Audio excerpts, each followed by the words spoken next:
So today we're going to be fixing these 3 Pokemon games. Let's get started. So first up we have this copy of Pokemon Yellow that won't boot past the splash screen.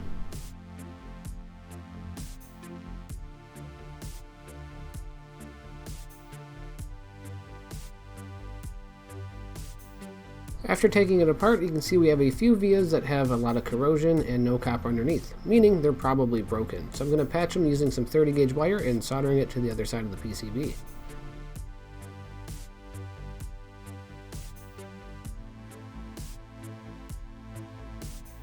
Here I'm going to solder directly to this via as it's still in pretty good shape and making continuity to the other side of the PCB. So let's go ahead and close it up and see if that's all it took.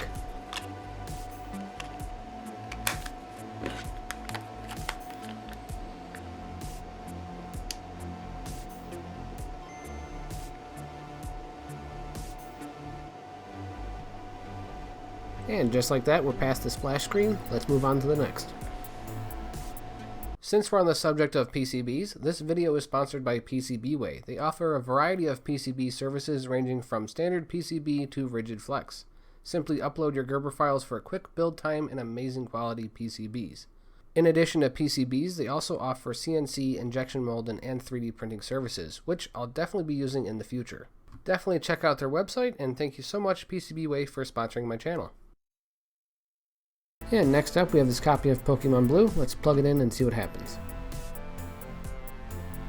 So we get the logo, that's good. Get past that, but let's see what happens. Just kind of hangs up here, and no matter what I do, it will not boot past this point. So let's go ahead and take it apart and see what's going on.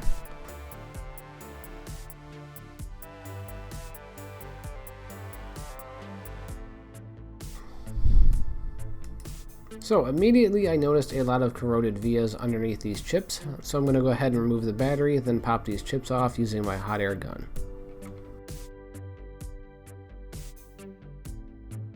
Next I'm going to repeat the same method as I did before, this time using thinner wire, as the 30 gauge wire was a bit too thick. I'm just going to go ahead and thread it through the damaged vias, solder it where I can. Some of these points will be some undamaged vias, and other points will be exposed traces.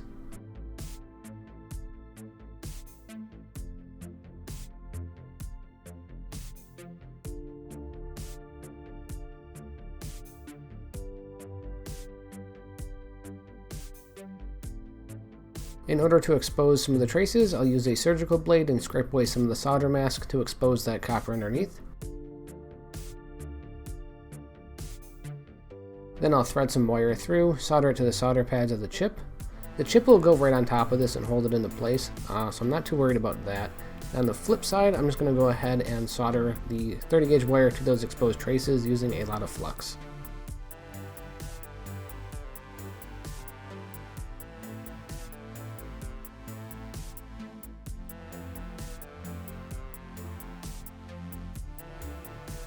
Now I'm just going to go ahead and solder the chips back on using my hot air gun. I could have used my iron, but why not?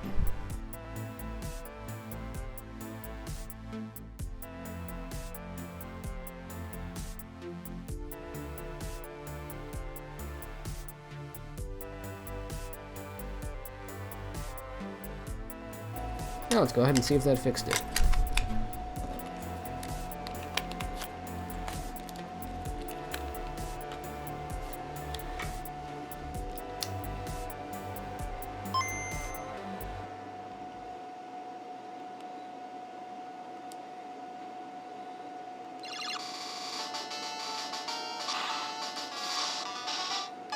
And just like that, this cart is back in business.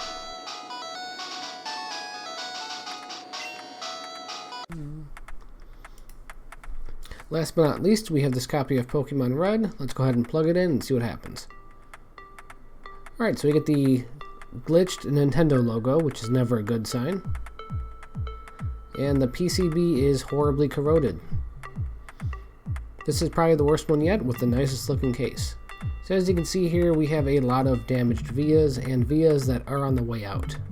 Go ahead and remove every single chip. You'll notice I have a blue mat on my desk now. This is ESD mat and also kind of to clean up the look, and I will promptly burn it almost immediately. I'm going to go ahead and leave all the capacitors on as they're not going to get in the way of repair or the next step. And speaking of the next step, we're going to get a bit extreme here. Break out the 60 grit sanding sponge, cover it in water, and just kind of rub the PCB on the back very lightly in a circular motion. This will remove the corrosion and the solder mask, and we should be left with a nice shiny slate of copper and a few gross vias we have to patch up.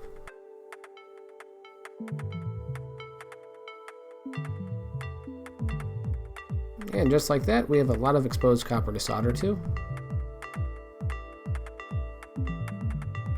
I'm going to fix this the same way by threading very thin wire through the vias and soldering directly to the exposed traces.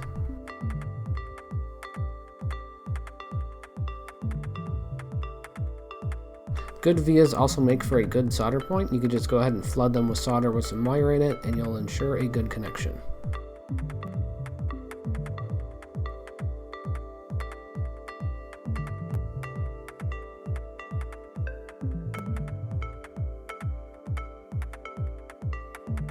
Surprisingly, there was a lot of corrosion on this PCB, but not a lot of damaged vias, so the corrosion could have damaged more of them if it was left untreated.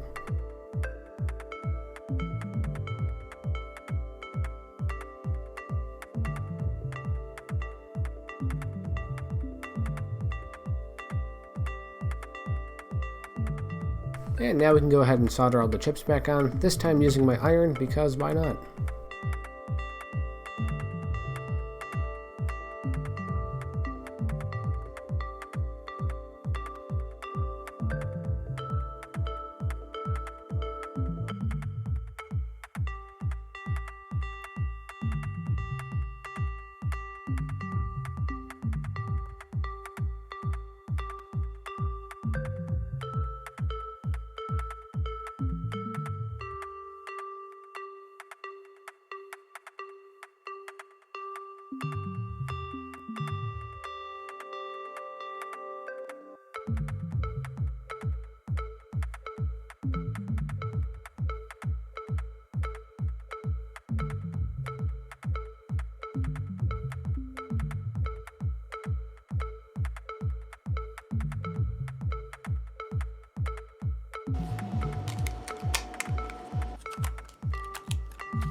And just like that, we have 3 repaired Pokemon games.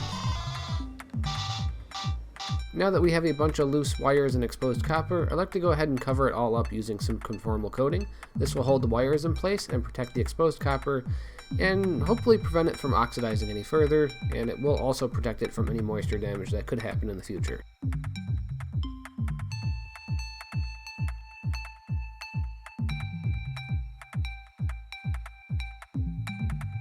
And that's it for this video. Thank you guys so much for watching. I'm going to end it by just showing all 3 games working after the conformal coating. This isn't a gameplay channel, so hopefully just showing that the game boots past a point it did before is good enough.